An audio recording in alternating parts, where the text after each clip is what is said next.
Life as We Know It with Tom Walton. One of my passions in retirement involves a tragedy, a disaster at sea that later this week will be remembered on its 47th anniversary. The sinking of the lake freighter Edmund Fitzgerald occurred on the 10th of November in 1975, and to this day we still do not know for sure what caused the mighty Fitz to crash to the bottom of Lake Superior in a violent storm.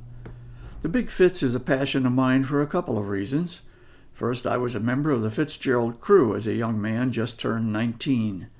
My father was a lifelong Laker himself, and it was an honor when I got the call assigning me to the flagship of the Ogilvy Norton fleet. Indeed, if I may, she was the unofficial flagship of the entire Great Lakes.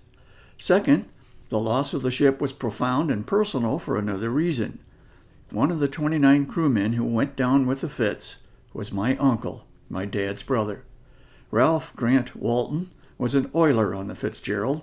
He would have been on duty on the 4 to 8 p.m. shift in the engine room when the end came a little after 7 o'clock. There are moments in our lives that we remember vividly as long as we live, including where we were and what we were doing when we got the news.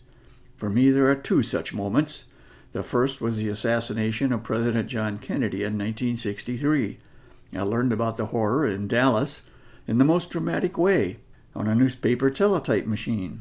My journalism class at Bowling Green State University was touring the offices of the Napoleon Northwest Signal on that November 22nd when the teletype started clacking loudly. "Shots fired at the president's motorcade in Texas," it said. I can still see it and I can still hear it. The sinking of the Fitzgerald affected me in the same way. In 1975, I was living and working in California for a newspaper owned at the time by Block Communications, Inc., which publishes The Blade. I was getting ready for bed at 11 o'clock when the late TV news shared a grim story. A Great Lakes freighter had been lost in a terrible storm on Lake Superior. It was one of the eeriest experiences of my life. Somehow, before I even heard the newscaster say the name of the ship, I had a sickening feeling that it was probably the Fitzgerald.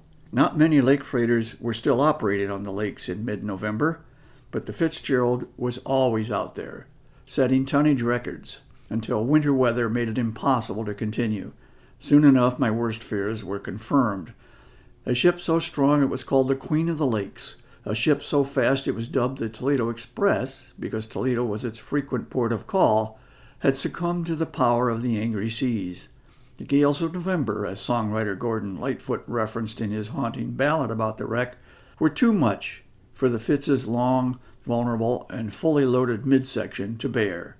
The weight of the waves, it turned out, was not survivable. Almost half a century after it happened, the legend lives on. Please take a moment on Thursday evening, about 10 minutes after 7 o'clock, to say a prayer for the 29 souls who perished when the Fitzgerald went down. 6 of the crew were from Lucas County, and a 7th, my uncle, was from Fremont. May we never forget them. Life as We Know It is written and hosted by Tom Walton and is a production of WGTE Public Media. Life as We Know It with Tom Walton can be heard on WGTE FM 91 every Monday afternoon during All Things Considered at 5:44 p.m. Or hear past episodes at wgte.org/life.